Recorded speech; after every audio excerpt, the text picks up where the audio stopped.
ಮನೆಯವ್ರ ದೃಷ್ಟಿನಲ್ಲಿ ನೀನು ಕೆಲಸಕ್ಕೆ ಬಾರದವನಿರಬಹುದು, ಆದರೆ ಬೇರೆಯವ್ರ ದೃಷ್ಟಿನಲ್ಲಿ ಜೀವ ಕೊಟ್ಟ ದೇವ್ರು ನೀನು.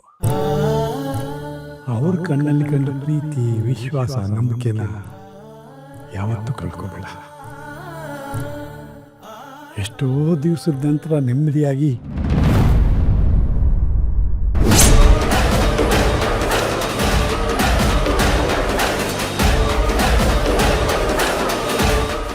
ನನಗೆ ಸೇರ್ಬೇಕಾಗಿರೋ ದುಡ್ಡಲ್ಲಿ 2ನೇ ಕಂತು ನನ್ನ ಕೈ ಸೇರಾಯ್ತು.